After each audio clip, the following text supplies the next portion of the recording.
And welcome back, gentlemen. This is the final game, the best out of three between me and Steel. And yeah, it's currently 1-1. Steel won very decisively in the first game, and then I made some really cool operational circums in the second game. Steel wins the first because I made a very big strategic blunder in the opening. I completely forget about my economy and building units. But now here we are, final match for all the marbles. So on this map, I usually just go for the same strat, which is just build as many tanks as I can. And we've committed all my armor except for the one in the north to hold this bridge, just to keep check on his armor, his counterpart on the other side of the bridge. Commit all our armor. I try to line them up all on one flank, so that I don't really need to worry about my light infantry getting traded off against any of his tanks. Uh, so I set that up there. Now that means he has an advantage in the southern side of the front. So we're just playing a defensive holding action there. I'm getting some trades in the north. I'm not committing all my armor just yet. I think I wait about I'm not entirely sure how long I wait. Okay, there we go. Yeah, I need to click on the game itself before I press the arrow keys, because if I don't do that, the replay doesn't work because my computer still thinks that I'm inputting commands into OBS on my second screen. So let me slow it down here. We managed to get some very good trades. Like, this was very good trades on my part. I mean, I think it was because of how I concentrated all my armor on one side. The moment that we managed to hold his initial push in the southern side, and he had his tanks in reserve, I had all of mine committed. So we had a massive advantage in our favor in terms of combat power right on the front line, and we just went for it. I just went all in on that, and now we've got territory, we've got good trades, and we just wiped out a light infantry right there. We're now about 10,000 casualties difference. Oh, I'm sorry, I'm reading the numbers wrong. We have suffered the 10,000 casualties, but in terms of the position on the map, we have made some significant gains. For the amount of casualties that we've suffered, it's in my calculation, was still very much in my favor.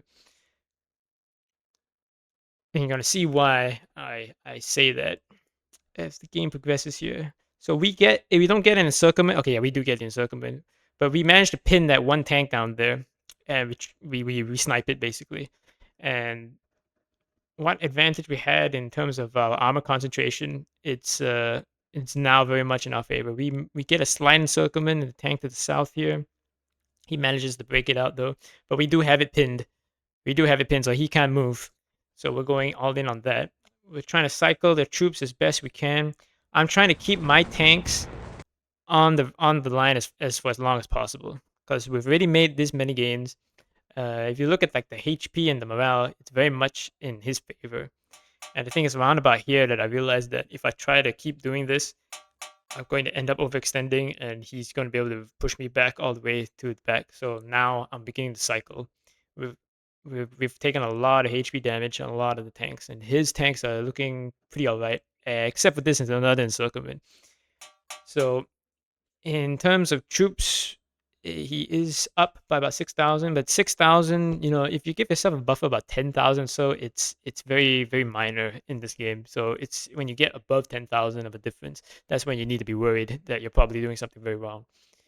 I've got a lot of miss micros here. These units in the back, they're not actually on the city. I need to push them. Yeah, I need to shuffle them just a little bit off pixel wise to the left, and then they'll be in. I lose a light infantry unit there, overextending. Now I'm in a very bad position here. I've made the mistake that he usually makes, where I overextend too far, and now my units are pinned. So even though it's not quite encircled just yet, I can't escape basically.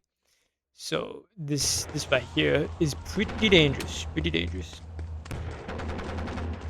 Trying to get out there, commit another tank unit, and then here I see opportunity. He gave up the center a little bit, so his encirclement turned into my encirclement. Actually, no, that's not right. It went from me being encircled to him being encircled. Yeah, it's just that's how that went. Classic Hoi 4 moment. Classic. He overextends again. We wipe that out. Now he's pulling all of his northern units down into the south. So we now have a 20,000 advantage in terms of troops. So as I said before, if it's around about 1 to 10,000, you don't really need to be too worried. But now that it's beyond 10,000, you're in strategically a very deep shit. So you see lots and lots and lots of cycling going on here, because I know I now have an advantage. We have basically won the battlefield. We have the initiative basically. Sorry, we haven't won the field, but we have the initiative. We have numerical advantage. Um, yeah. Oh, I'm reading the numbers wrong. I keep reading numbers wrong. I think I'm at a deficit, isn't it? Oh no, no, it's because I'm reading the casualties and the troops, and I keep switching around. It's like no, it's the reverse way. But yeah, our position is still just superior. That's basically it. Yeah, we just finished playing all three matches, so I'm a little bit tired. I'm not reading the numbers right. So we've equalized the troops here. Yeah, I've been talking reverse here. He's been at the advantage of the 20,000. Well, that's interesting then, because that means my original theory about the game seems to be a little bit flawed. Because I was always under the assumption of what I was saying is that if you're within 1 to 10,000, you're okay. And then if you're beyond that, you're in trouble. But it didn't seem that way looking at this replay. Yeah. I think probably because it's the caliber of opponents that I've played before on random matches is that's how my theory of how the game I thought the game was working should be played. But once you get into like a close match like this where both players are on equal footing and they both know how to boost the economy and both know how to cycle their units, I guess it changes a little bit.